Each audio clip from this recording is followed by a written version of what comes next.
They gather in whispers, thin voices hiding behind loud gestures, pleading with anyone who will listen to break you open and spill you on the floor. They think exposure is a weapon with one blade. They think your silence is a vault they can crack with gossip and recycled courage. They think you are a mystery that will dissolve under fluorescent light and cheap microphones. You smile because you carry a different secret. You know everything. Not in the bragging way. In the earned way. In the way of a person who has walked through every corridor of their own life with the lights on. You have read your unflattering chapters. You have counted your missteps and refused to disguise them as fate. You took inventory in the long hours when all performances fall away and only truth stays awake. That is why you do not tremble. They are begging for an expose while you are seated inside your own transparency. A hunter cannot wound a mirror that admits its shape. You are not flinch. You are not theater. You are the full record, held calmly, page by page, with no need to tear a single sheet. They hire rumor like a failing lawyer. They borrow rage they do not own and hand it to amateurs with shaky hands. You watch them draft their case against you with recycled ink, and forget that a case only stands when the defendant is hiding. You are not hiding. You made a habit of confession to yourself before the world could demand it. You did not wait for a crowd to learn the name of your fear. You learned it in private and taught it to behave. That is the difference no speech can erase. They want to reveal a tear in a fabric you have already stitched. They want to prove a weakness you have already trained into strength. They think you fear the light. You understand how to turn lamps into windows. There is no panic in eyes that have seen their own night and survived. The show they are planning cannot sell tickets when the ending is already known to the one they hope to destroy. They walk toward your door with headlines in their pockets. You open the door and offer them tea. Exposure loses its teeth when the room it enters has nothing to hide. They search for a leak while standing in a flood of their own projections. You do not argue. You let them chase the version of you they invented, because that chase keeps them busy while you build. Every hour they spend begging a stranger to unmask you is an hour your craft fattens quietly. You keep your work steady, your calendar cold, your posture kind, your language clean. Let them lace together old photos and stale stories. They will never see the present as long as their gaze is glued to the past. You do not waste breath defending against the dust they toss. Breath belongs to the next task, to the next brick, to the next move that does not need a witness to be real. You are not in a contest with their opinion. You are in a contract with your discipline. People who beg for scandal misunderstand how gravity works. Gravity favors weight. Your work is weight. Their rumors are foam. They offer money to the wrong mouths and think truth obeys currency. They call in favors. They promise a spotlight to the bitter and the bored. The bitter and the bored arrive with shaky recollections and hungry eyes. You do not attack them. You let them speak themselves empty. The room hears the lack of detail, the pauses that stretch too long, the names that do not match the dates, the tone that tastes like envy dressed up as memory. You do not need to smear a witness who stains themselves. You remain still. Stillness is not passivity. Stillness is a courtroom that refuses noise and demands fact. Your stillness becomes a clock. It keeps time while their story falls apart from fatigue. People think victory is loud. Often victory is a chair that does not scrape while others pace holes in the floor. They tell each other you are dangerous because you keep records. They are right. You keep records of your own mistakes. You keep records of the lessons that grew from them. You keep receipts for the apologies you paid in full. That is why you cannot be blackmailed by history. Your history lives with you, not against you. This is the armor no rumor can puncture. The world cannot threaten to tell you what you already tell yourself. You have trained the one enemy that destroys most people, the enemy that wears your face when the doors close. Once that enemy works for you, the outside has very little left to sell. They will call you cold because you do not dance for their panic. You are not cold, you are clear. Clarity is never cruel. It only feels cruel to people who profit from fog. They forget what real exposure does. Real exposure turns back on the caller. When you know everything about yourself, the searchlight wanders and finds the hands holding it. Those hands begin to shake. They ask for more brightness and get burned. They ask for more noise and go unheard. The crowd learns something with their own ears. It learns that hunger for scandal always reveals the hungriest soul first. You do not need to shout this lesson. You only need to let it play. You are an old house that has passed inspection. They are a new billboard that leans in the wind. When the wind grows honest, paper folds. Brick does not.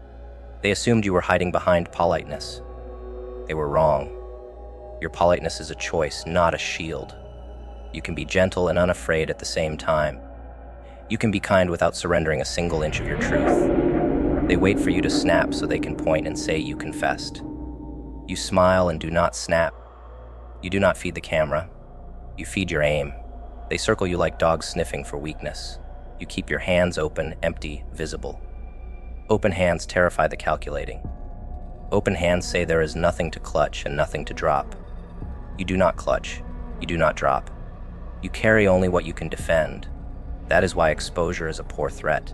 Threats work on people who juggle lies. You hold one thing, your own name told without perfume. They ask others to expose your secrets while you walk through their questions with plain answers. You do not dress your answers in poetry. You keep them sharp and small. Sharp cuts heal fast. Small truths travel far. The room learns to trust you because you do not make it carry your weight. You carry your own. The ones begging for your collapse begin to feel the cost of begging. Begging bends the spine. Begging dries the mouth. Begging makes yesterday louder than today. You leave them to their chorus and return to your blueprint.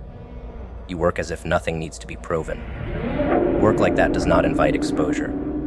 It invites results. Results expose more gently than any headline. Results turn rumor into weather that cannot stop rain from falling. They thought knowledge meant leverage.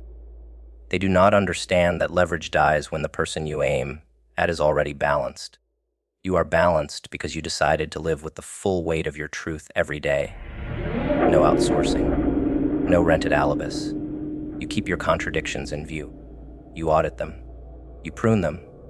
You grow new ones when the old ones lie.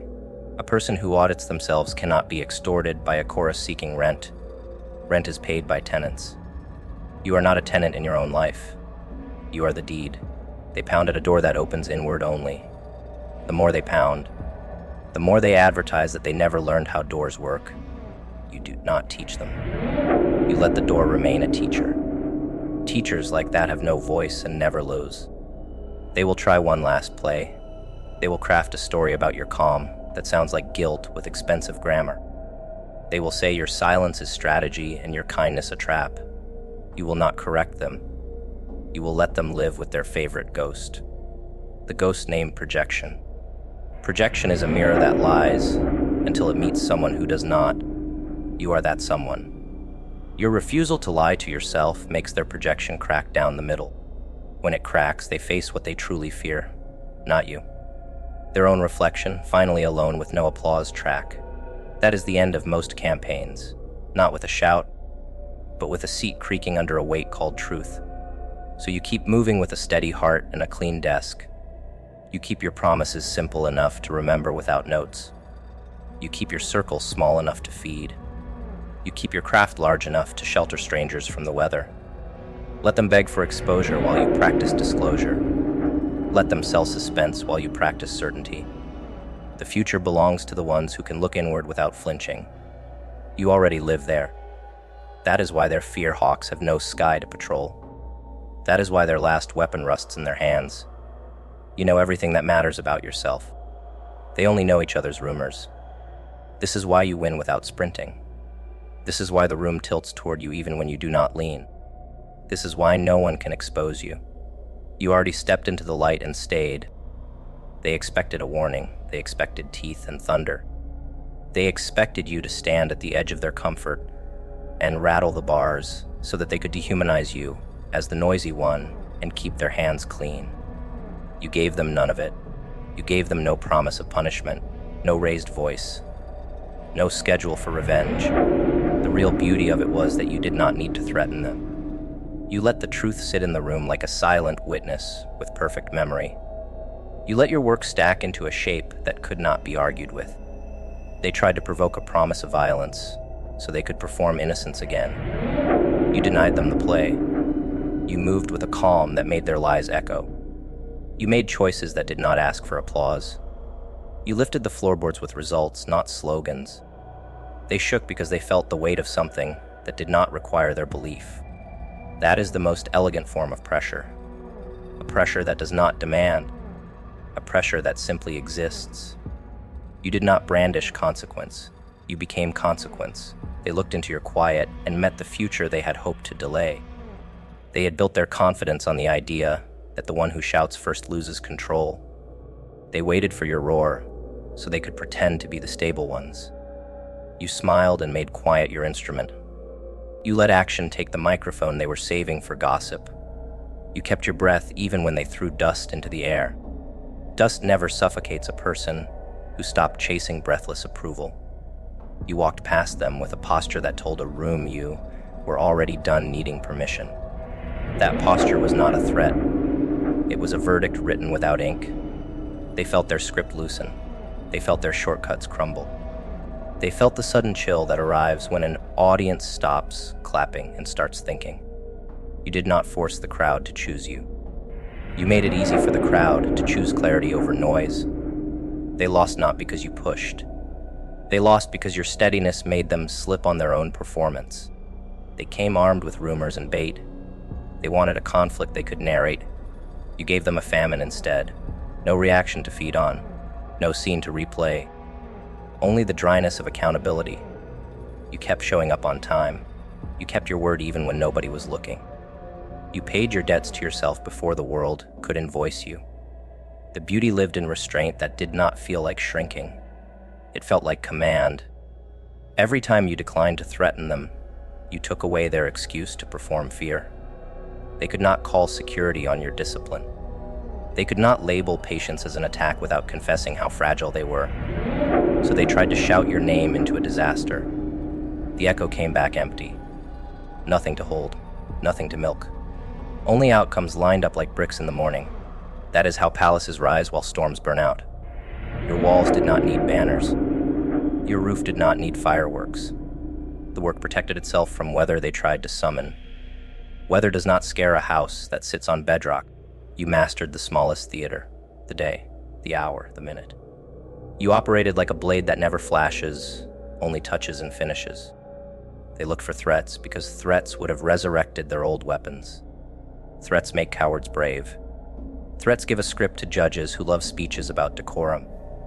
You denied them every crutch. You did the unglamorous thing over and over until it became a drum the city could hear through walls. They tried to talk over that drum. The drum kept perfect time. You did not tell them what was coming. You let time deliver what you had ordered in silence. They called your calm a trick. Calm is not a trick. Calm is a contract you sign with your own nervous system, an honor when applause is scarce. When they realized your pulse could not be rented, they realized their stage could not hold you. No threat, just gravity. Gravity is the bully that needs no words. They waited for a move they could photograph. You gave them sequences they did not notice until the outcome was built. That was the elegance. Threats are cinematic. Craft is invisible. You chose invisible. They kept asking what your plan was, and you kept pointing at the bricks. Brick is not dramatic. Brick is definitive. You had the patience to look boring to people addicted to emergency.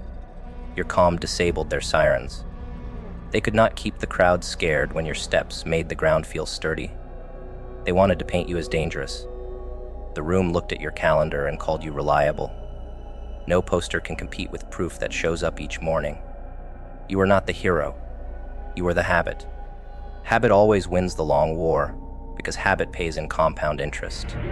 People who depend on fear only understand cash. They do not see the mountain until the clouds move. You did not move the clouds with threats. You moved them with weather you created while they argued with forecasts. You stayed reachable to the humble and unreachable to the petty. That is a threat without saying a single hard word. It told the room what you value and what you will not subsidize. They tried to bait you into debates that would have turned your day into their feast. You kept your fork for your own table. This was not cruelty. This was clarity. You honored your time until your time began to honor you back. Meetings bent to your availability because results negotiate on your behalf. You did not threaten to leave the room. You made the room request your presence with better questions. You did not threaten to quit their game. You made a better game and let the scoreline advertise itself.